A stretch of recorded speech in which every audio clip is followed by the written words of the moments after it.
You really want to know. I really want to know. All right.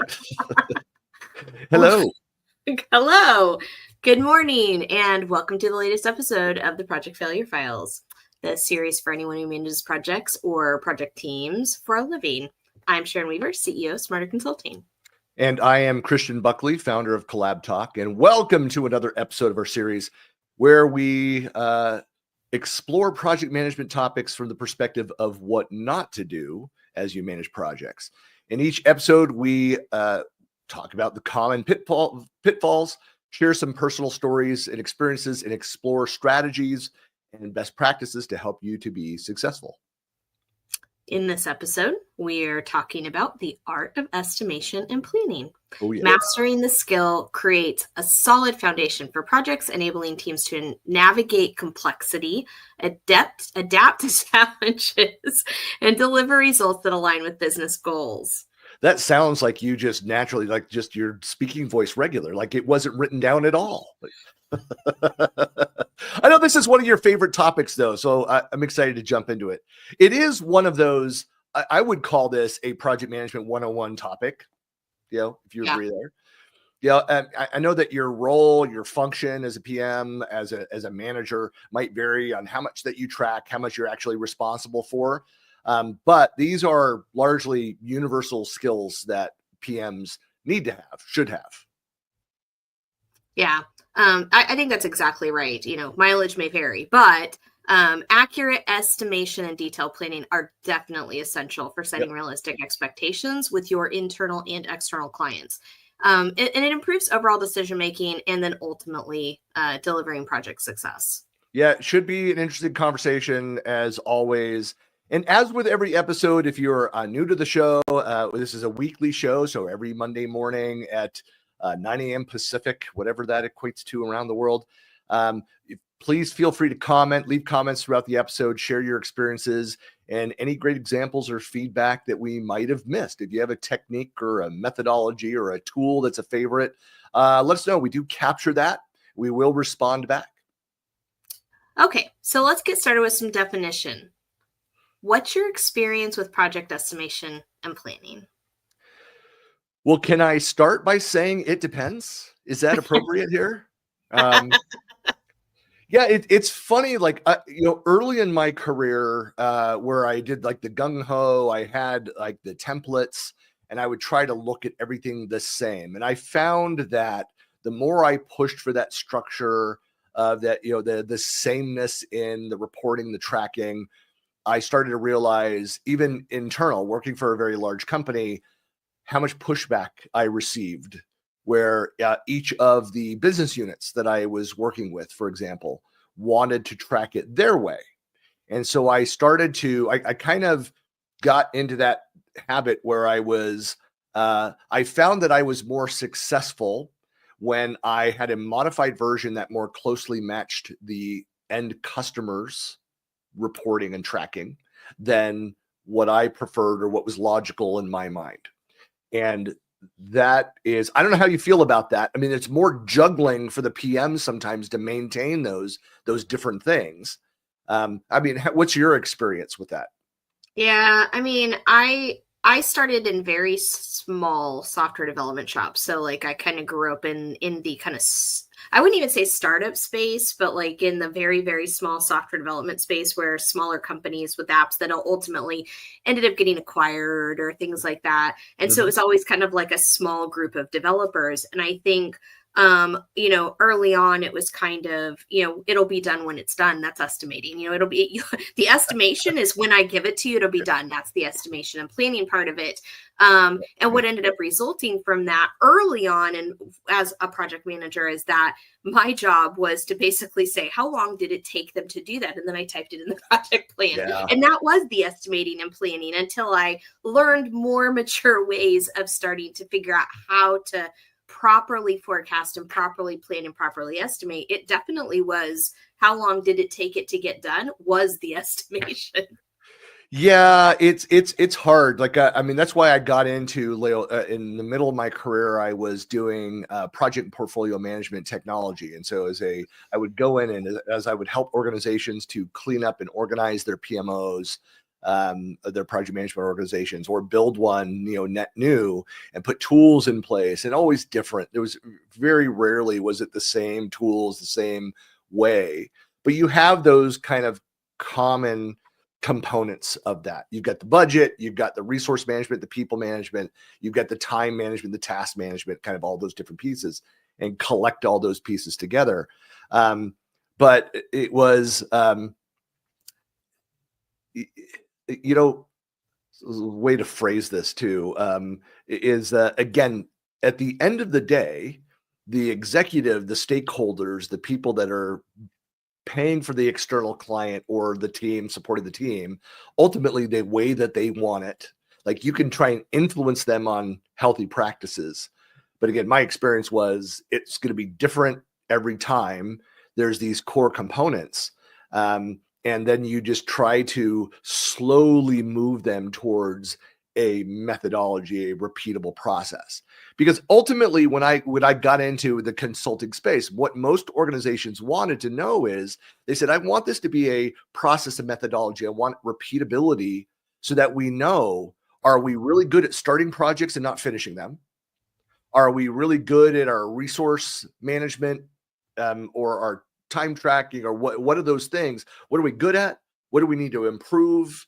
How can we, if our output is, 5 projects a month, how do we get to 7 or 10 in a month? Like, what can we do? Yeah. And if you're doing it, if you're reinventing the wheel every single time, it's hard then to get to that point. So it was moving towards away from tracking, time tracking, project management tracking, and more towards decision making, a decision support system. Yeah, luckily, I think, so early on, back to said small software development shops. Luckily, early on, I worked at some organizations who were trying to figure out how to make themselves more efficient. And it's really neat, because I got the opportunity to watch some of these small companies kind of grow up and then get sold off, and grow up and get sold off. And you get to see that maturity happening. And in several of them, and I very specifically remember the very first one that it happened in, they brought in consultants to train us on estimating and planning. And for the most part, those were all really good experiences for me. And they basically came in and they would do training with the team on how to understand estimation, how to better estimate. And as Agile kind of became a methodology, I just remember the very first one was basically getting trained on estimating the Agile way. And then the next time I did the training, it was through Scrum focused estimating.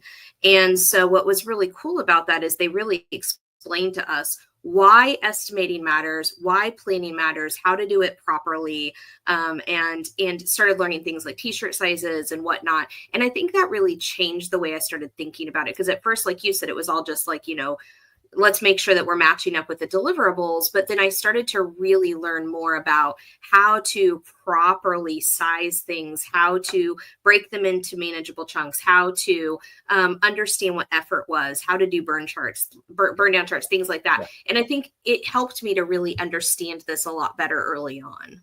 Well, I think you just identified an important part of that. It forces you to break it down into the, what is the work activity that's actually happening to complete this. So if you have too high of a project plan where you've got these multitask, these large things like go and do this, well, that task alone, there's 20 things that need to be done.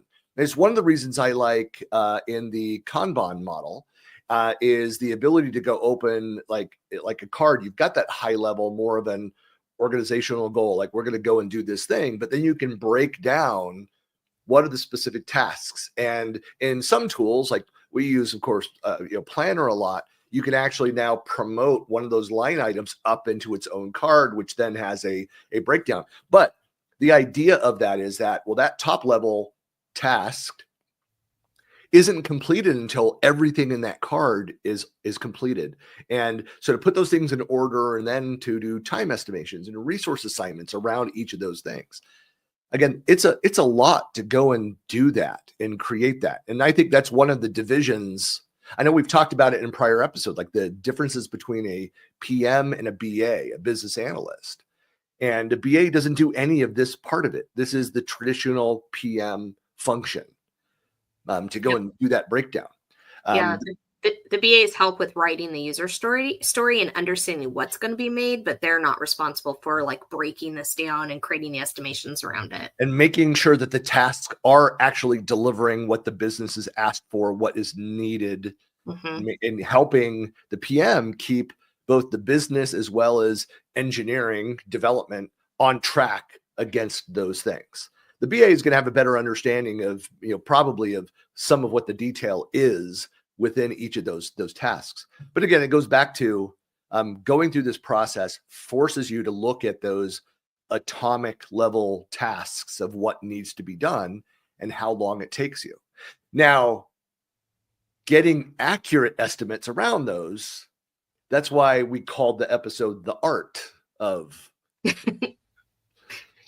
Yeah, I think this is an area, and I mean, I definitely think this is a 101 topic, but I definitely think, what not to do when we talk about project failure files and what not to do. Don't plan and don't estimate. Like, that's an easy win, right? Just don't plan, don't estimate, let people do things. And that's why I said at the beginning, a lot of times my job was to simply type in how long it took them. And I think, when we think about the flip side of that, there's so much value in planning and estimating that people don't realize because, and I mean, realize in terms of don't understand and realize in terms of don't realize the value, like don't get the value back because they don't understand that it is an investment in time to be able to do this. And so, yeah, exactly to your point, if you are not doing this, I mean, it's creating a gigantic risk to your project because you have no idea what the actual overall estimate's going to be. It's an official guesstimate. I love that word guesstimate. I mean, because you really are just, you're guessing on that. I mean, the reality is that it does take time and maturity of the PM. When you have a PM on your team, and if they know the people, so if I have, 3 engineers I'm working with, and I know, based on history with them, when they give me an answer, an estimate for the list of tasks, the level of detail, the accuracy of their estimates around that, those that are more thoughtful, those that are just like, whatever. I always say that one of the worst parts of the PM role is chasing people for task updates. 100%. The more you can automate that, I mean, that's the data that you really need. But to your point, if you're not tracking this and getting better and improving it, and it has to be a flexible system because it is a guesstimate of, no matter how long you've been doing this, there are guesstimates around this, but you learn from that, you baseline that, you adjust it constantly because you're looking at, okay, you said you were going to be done in 8 hours. We're now at 12 hours. What's going on? Why does this extend? What are we at risk here? What is this going to impact? Because I needed you to have started on this next task. Now we're behind. We're critical path for these items. What's going on? You can't have those kinds of conversations unless you have a plan in place, an estimate that you're working from. Yeah. And are you working in hours? Are you working in days? Are you working in weeks? I mean, because to this is like, okay, well, I've got a task that needs to be done. If we've got it estimated down to hours, our contingency can be hours. If we only have it buttoned down to days, now all of a sudden, how much time are we losing if it's days and weeks managed instead of hours managed as well? Right. I mean, and it's understandable how this stuff evolves because there's some things you just don't know until you get under the hood. I mean, think about every time you go to the mechanic, they say, look, we charge this fee just to get in there to see what's going on. We think it might be this. We'll look at that first, but we've got to run diagnostics. We got to go and like any kind of computer support, they've got to go through. Did you try turning it off and on again? Did you do this? What version are you on? What have you done? I see a lot of duct tape around hoses in your engine.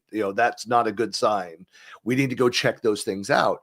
But the more information that you have, and over time, you're able to refine those estimates. So you might go in there, like setting realistic expectations, where you can say, like, we just don't know. We think, based on our experience, this was similar to the last project we did. That one took about 6 weeks for this phase.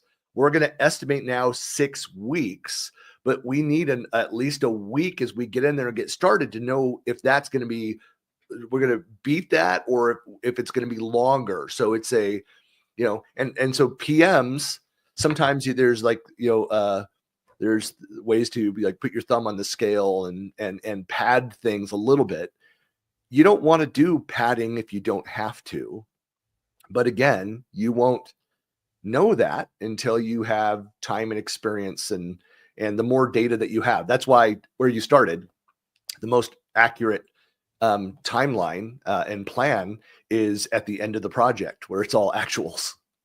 Yeah. Well, and it's all data driven, right? So, right. The more, like you said, the more times you do things, the more experience you get, the more consistent you can become in your planning and estimating, which is why, especially, I mean, in any industry, this is true, but in technology, people look for how many times have you done this? How many times have you experienced this? How long does it normally take you? Those types of questions come up. And I feel like, if you're in a role where you're constantly saying, well, I don't know, then I'm going to say, okay, well, what have you learned from the experiences along the way? Now, obviously, I'd say technology is more of an art than it is a science some days. Yeah. And so, we'll see what it takes. But I mean, I feel like if you've done something enough times, you should know, once again, are we talking about hours, days, weeks, months? At least a high level estimate should be pretty easy for you to do if you've done it enough times to be able to speak to it. Well, I would say it depends. Like, do you have the same team working on those things? So you change that up. I mean, that's why it's so I had projects where I had my direct reports where we just crushed it. I knew the skills of the people. I knew where somebody says, no, I'm slammed. I'm like, really? Can I have you try and do this too? And it got done. Maybe they were on the edge of a nervous breakdown or not, but it got done and done well. But that's another balance. That's another conversation you should be having, and to understand what's going on. And I always say that one of the hardest parts of being a manager is the fact that you have to talk to your people. That's now we're getting into team dynamics, which is a different session. But I'm saying, that plays into when you have that understanding, when you've got that connection with people, then you have a better understanding of, well, yes, this took Sharon 2 hours to do it, but anybody else, it would take 4 hours to do it. So what you're saying is your resources are another piece of variability in your data and in your estimating and planning? And part of your overall risk management for the project, depending on the resource. If you're going with unknown resources, because that's always part of a project plan, to say, look, if we're starting to skew, because the reality is that this is more difficult, or we ran into other unforeseen problems, some that we had on our risk, assessment, others that were unforeseen. Whatever happens, there was a budget cut, there was a delay, somebody's out sick, whatever those factors are. Then it comes down to what can a PM do? Well, you can give me more time, you can give me more people, you can give me more money, where I could go buy more people, more time. Mm-hmm. Yep, exactly. Well, and all of that is about, in that planning, is ultimately it's about driving accountability. One of the things that when I understood this piece of it, that somebody was mad, a leader was mad about a project, and like, I'm the person tracking the project. These are the people that own these tasks. These are the estimates, the date, the time they gave me, and they are accountable to those things. And so you can't take it personally. I use this a lot, Sharon, but it's like, you've got to be clinical in your approach, like the doctor. Rip the Band-Aid off. Like, I'm sorry, you have the patient has cancer. Let's talk about our plan for that. You have to be that clinical, that matter of fact with that, and drive accountability to others. Because ultimately, unless you're the PM, but you also own the product, the project, or the company, then you've got multiple hats. But if you're just the PM, the person driving this, you're not accountable for that work. You're just driving that accountability. Well, yeah. And if you're managing relationships with the stakeholders, and you're telling them, I think it's going to be another week, and they're like, okay, I trust you. You're usually pretty level with me. And so that sounds good. that's fine. But the 14th time you say, it's probably just going to be another week, they might stop believing you. And so, like, if you're in this project management role where you're doing any sort of communication with stakeholders, it is important, because those estimates and plans are what you have to go off of to communicate that information out to your stakeholders. And so I do think there's this level of, the better you can estimate and plan from the beginning, the more you understand your plans and estimates, the more confidence you have when you then go to a stakeholder and say, here's what I think is going to happen. They're going to probably have a little bit better, relationship and trust with you than if you just kind of keep going back every single week and being like, I think it's going to be another week. Maybe another week. Maybe another week. Which again, it could be like, it depends, where if like, hey, this is entirely new, like this is new technology, we don't know, we're working with this outside vendor, we've never worked with them before. And so, there's plenty of reasons. Not that we're making excuses for delays for projects, but again, are you going to, you do your best to estimate, to do the due diligence around those tasks to understand that. But then you need to drive accountability to the people that own those tasks. If I am on the engineering side, or I'm on the product side, so I've been that in those roles where I'm not the project manager that's tracking and driving the project, I'm one of the people that's responsible for a number of the tasks there. And I say, I do my best. When somebody comes to me and says, well, you said it would take 3 weeks to do this, we're going to give you 4 days. I'm like, I'm not signing off on that. No. Are you kidding? I'm doing these 4 other projects. Like, I am not available to do that. But if I said, yeah, okay, 4 days, I then own that. Yeah, that's classic Scotty, right?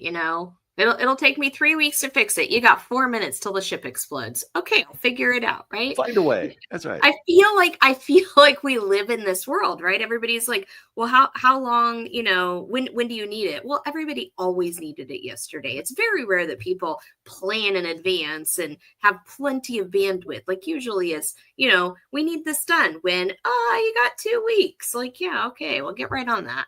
Well, let's talk about some techniques for improving the accuracy of estimates. And we talked about one thing I love doing, and I do this, it's part of my, ADHD, is to, to break down large things into as smaller steps. So decomposing the project down into those atomic Breaking level rocks. tasks. Yep. And it's so much easier then to go through, okay, instead of like, here's these 3 things I need to do. No. Each one of them has 15, 20 different subtasks around that. Well, I have a much better understanding of what it'll take to complete those 3 high level, because I've got that detail below it. And then again, for people like me, and everybody has some degree of, especially Americans, that like OCD and ADHD is fairly common in the US. That's why we're so productive. But it's easier to then see progress and report back on that progress if you have that detail. Yeah, what not to do? Don't write it down. Don't organize it. Don't break it into chunks, and don't estimate those chunks into individual pieces. Just be like, just do the thing. Don't compare it based on past projects. Well, last time we did the exact same thing. It only took this long. It's like, let's ignore that. Let's triple that. I'm like, no. But then there are other, parametric estimates for that. There's data-driven models for that. So to go in there and effort per deliverable, and that's where you get into some functions. Like, there are, depending on what you're doing, like going to a mechanic, when you go get the pricing, it's in a catalog. They know that, like, hey, it takes roughly 2 hours to do this because we've got to take these engine parts out to make this change to fix this piece. Even though the part was 25 cents, it's going to take you 2 hours at $175 an hour to get to that 25-cent piece. If you have those models and you're working with those components you're going to have some where are much more reliable, much more consistent in estimating what it takes for those pieces. A lot of testing falls into that, obviously based on what they find. But if you're doing, unit testing, if you're doing scenario-based testing, and like all those things, like it's easier to estimate time for those activities versus the coding, the creation process where you may not know what direction it might go. Yeah, there's the mathematical equation, how long the guide says it's going to take. And then there's the kind of realistic, I've experienced this, I've seen this in the wild. And I mean, we have those conversations a lot because I know, I work with developers a lot, and they'll say, I'll say, how long is this change going to take? About 7 minutes. And I'm like, well, while it may be true that this part of it where you click the button is 7 minutes, what we're not including is how much time it takes you to, everything from context switch to document it, to train on it, to update the user guide with that information, to test, communicate that. Yeah. Validate the results. What's testing? What's well, testing? Well, Sharon, I know if you build it right the first time, why do you need to test? Of course. And also, if it works on your computer, then I mean, it's obviously going to work on everybody's computer. I prefer to not program the bugs into the solutions. I just write those out.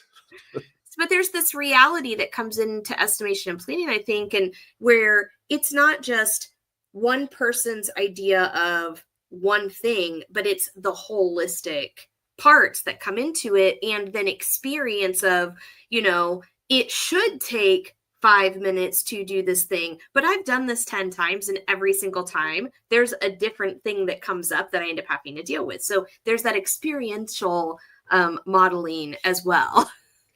Yeah. It's the other side of this too is talking to people. You've built the plan, circulate it to other PMs, get feedback from other experienced players. As you put that together, build into your schedule as far as building the plan, time for the people, the stakeholders, the owners of those tasks to review. And they might, as they're going through and seeing it in a work breakdown structure, seeing it with its, in the Gantt view of that, with the relationships tied together for all those things, they might think of, I completely forgot this other step. We should probably give this a little more time because these are the factors that we don't know. Here are the potential risks with each of these things. So that is, that factor of talking to people about it is very critical as well. So you're recommending contingency planning? And collaboration, yes. Like everything doesn't 100% go down the happy path and do exactly the way we planned it. I'm saying that also that you're going to continually refine. So there's no plan that's perfect at the beginning of a project ever. I know. As much as we want it to be true, it's not true. There's no such thing. Yeah. So thinking about what are some techniques that you've used for kind of comprehensive project planning? So what are some things that you do if a customer that you're working with has said, hey, we've got this deadline? I mean, what do you do to build a plan that's going to deliver to that constraint of they're going live, there's a conference coming up, they need to have it ready for that show, whatever it is? Other than not sleeping and just working 24 hours a day. Yeah. Little things. No, I mean, we use a lot of these techniques. So we definitely keep track of every single thing we do all the way down to the task level, so that when we're going to do it again, we can go back and we can look at how long did that take us last time? And maybe if we've done it multiple times as a team, we could say, we've done this 3 or 4 times, and here's kind of the things that maybe tripped us up, and maybe we can do it a little bit quicker if we, are watching out for those things. We definitely reach out, and I always recommend this to anybody, especially people I'm mentoring, is if you don't know how long something's going to take or what it's going to take to do something, I mean, we reach out to the experts in those areas and say, what's a realistic timeline for this that we should, expect to have, just so that we can kind of hold ourselves accountable to make sure, that we're matching with that.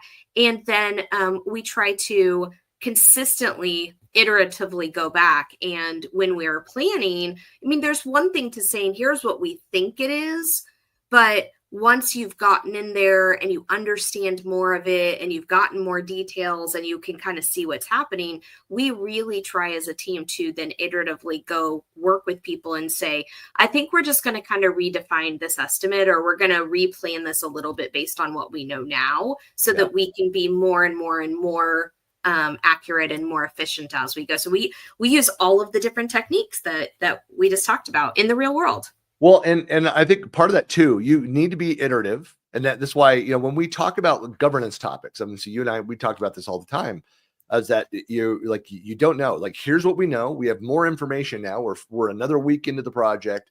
We have our weekly review of this. So the governance of multiple projects, where it's like, here's the data. Are we still on plan? Like, what needs to change? What did we learn from this? What needs to be adjusted? Do we have the right people here that are updated on, here's why we're adjusting this plan. This is why this data is slipping. This is why this is moving up. This is why we're going to spend more money to get an additional contractor in so that we deliver on this to hit this constraint. But it's also a great opportunity to talk about like that critical path. It's like, what are the things which cannot change that will throw off the entire project? If we're still solid on that, delivering on that critical path, and that's our primary attention, our focus, these are the things which must be on schedule. You can give that more of a priority. It then gives you some more of a buffer with the things which are off of that critical path. Yeah, and you're going to hear the term MVP a lot, especially in technology and software development, and that's minimal viable product. And one of the things that ends up happening is if everything else falls apart, when Christian mentions critical path, right? Whenever you talk about that, what is the absolute bare minimum that has to be done for us to be considered successful, for us to be able to say we completed our task? And one of the things that I find is poor planning. So back to failure files, right? Poor planning. What it ends up happening is, instead of being able to complete the project holistically, a lot of times you have to cut out all the extras. And it turns out being that the MVP goes into production, and what you thought was the pilot or the prototype ends up being your final version, because you didn't plan and estimate appropriately from the beginning. And so that critical path kind of turns into the only path. What? That's crazy. So that almost never happens, except all the time. It's so common. Like I mean, it's almost a joke. It's so common. And so, I mean, when we talk about this 101 thing, I really want to say, I wish that more people would take this more seriously and put more time and effort into planning and estimating, because then people can maybe stop using MVPs as production. Yeah. Well, and that's why it's good to, I do like the terminology of, well, it's the MPV, which achieves it gets us to the point where we have an alpha, and then a beta test, and then a formal pilot, and then go in. And so I like building in like that structure, so that like we can't go live with the clients until we have the user interface, we have other things around that, and the rest of the testing is. But our estimate was to get the functional release of that MPV live, and that could be that alpha release of that can be tested to validate then the rest of the business rules. Because another funny thing that happens, and this is why there's the failure of the waterfall method of planning and estimation, is that by the time you get to the delivery of that MVP, that's why agile methodologies became so popular. It's fewer features delivered quicker, so you can learn from that. Because what often happens is you get to the delivery of the MPV, and then the clients are like, yeah, that now that I see it, it's not exactly what I want. And now that you've spent 2 years making this, and you've literally put your blood, sweat, and heart into everything I've ever asked you to do, I really don't like it. Yeah. But with all of that, it's good to have those conversations and iterate on it for those reasons. I was thinking about the like common pitfalls, like where does poor planning, poor estimation, where does it hit you? So we've talked about failing to break the task down into manageable pieces. That means that you're going to bloat out. You're not going to have an accurate estimate of what it takes to complete those higher level tasks because you don't understand the detail below that. That leads to the next problem of that people get very overconfident in those dates, in that part of it. And it's, I think a certain level of humility is warranted here to go in these conversations and say, okay, this is what we understand. And I always love that too. Something else that comes from that overconfidence is from some of those stakeholders, where then they ask for a bunch of things. And if you don't go and break down those additional asks, that scope creep into that, what often happens, I know it's probably never happened to you, Sharon, but where, like, I was thinking of one where the COO of a company I worked for, where they changed everything in the plan, but then held me to the original delivery date before all this stuff was added in, which almost doubled the work. And here's the key. Here's the key I want you guys to listen for. If it starts with, oh, wouldn't it be cool if stop the dot, text. dot, dot, Leave that the room. equals scope creep. Get up and walk out. Throw it out. Give your best, your look of utter disgust, and get up and walk away. Just leave the room. Yeah. So, and there's also other mistakes of neglecting contingency planning. So, to talk about what could go wrong, because as we say in the beginning of this show, what can go wrong often does go wrong. But if you see what can go wrong and you plan for that, if you mitigate those risks and you talk about that, I always talk about like in this simple reporting method of having like the 4-blocker method. One of them is like, here are the risks. Here are the things of this phase with the current set of tasks. Here are things that could happen here's what we would do if these things happened. And so if you're talking about those things up front, it's easier than if they do happen, when they do happen, probably not all of them, but a lot of them, when they happen, like, here was the plan. We planned for this. This is what we're going to do. This is the impact that we estimate for this change. Yeah, there's going to be something in there, so just plan for it and have a healthy level of contingency planning, so that when it does happen, you're already prepared for it. Then you have the inadequate planning mistake. So you've got an unclear scope, and that you run into a lot of problems there. And then the last thing is a major pain is that you're failing to talk to the stakeholders. This goes back to, I've seen this with PMs where, like, what's going on with it? Oh, no, it's on track. It's on track until it's not. And we're like, we should have been talking about this weeks ago. It's like, oh, I didn't think that would happen. It's like, be as transparent as possible. Talk about it openly. Demo to your stakeholder, like, constantly. Yeah. I mean, otherwise, when I say the PM's not accountable for most of those tasks, if you're not communicating, if you're not being transparent on what's happening and your contingency planning for that, you will be responsible for that, because that is on you, not on others. Yeah. So what would you say, like, what are some best practices of what people should go and do? I always like to end on the practical things that people can do. I mean, I think the best practices around this are just making sure that, first of all, when you're doing things, keep track of it, for this project and for future projects. I know we talk about lessons learned and retros and things like that quite a bit. But learn from what you've done. And it's not even just learn from your mistakes. It's learn from what you have done in the past, so that every time you can do it a little bit better. And I would definitely say, I always say this about everything, but write it down. Because I think a lot of people, just think they know how long it's going to take and they'll remember, and, make sure to write it down so that Right. Write it down. How archaic is that? You use Copilot, Sharon. But I mean, I'm a huge fan of, by default, that every meeting that you have internally should be captured and tracked. Like, if you're using Teams, if you're using Copilot, capture, transcribe every single meeting, capture that note. So you still take notes, capture those things which stand out, but every time you're going to find actions, questions, other insights that you failed to jot down, but were captured by AI. Yeah. And I do think the other piece that I would say to this is I don't think that people realize that there is education and training around estimation and planning that's very, very helpful and insightful. It's a skill, just like anything else. There's tools, there's techniques, there's training that will help you be better at it. So don't just assume that it's not something you can learn and do better at.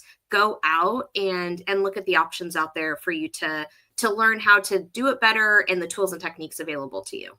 Yep. It takes practice. It's like anything. It's you've got to build up the muscles. You have to develop the healthy habits there. But look, by making that effort to get intentionally become better at this process and spending more time as planning, like, look, no client, internal or external, they want to pay. They don't want to pay for planning. Mm-mm. It's one of the, they just like, look, just go do it. Yeah. Just And do it. Just click the button already. you click the button. It is, you will pay for it every time that you don't Mhm. do planning. I use it. It's just so, generic, but true is when you fail to plan, you're planning to fail, period. Well, yeah. And that's the thing I've learned. If you don't pay for it at the beginning, you'll pay for it forever. Yep. Yes. You could have mental, spiritual, and physical scars. Depending, again, it depends on what the project is and whether you're around industrial equipment or something, for the physical scars, Sharon. That's the No. Oh, I see. I yeah, see. I yeah. see. So I know that's a lot to cover in this short time. Of course, we'll have a summary up on the blog post and lots more content coming in the future here. Sharon, I don't know if you even knew that.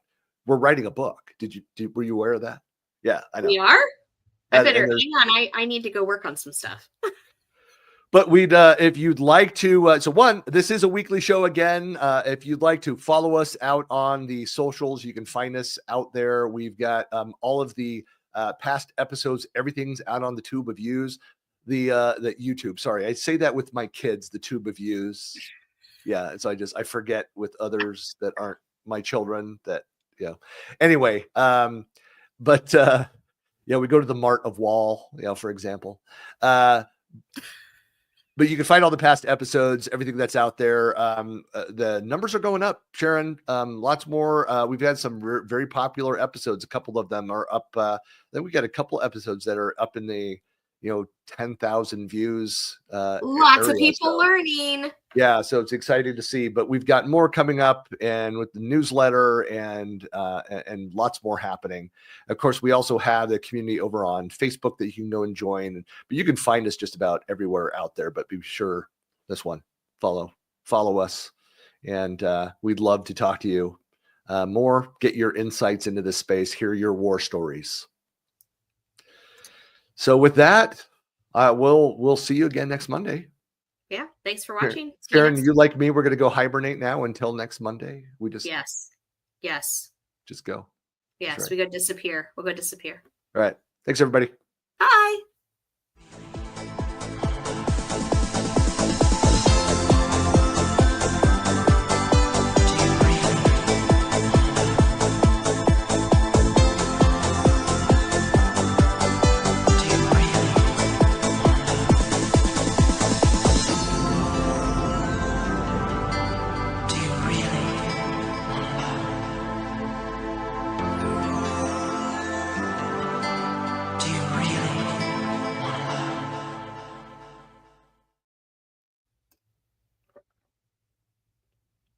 Yes, I want to know.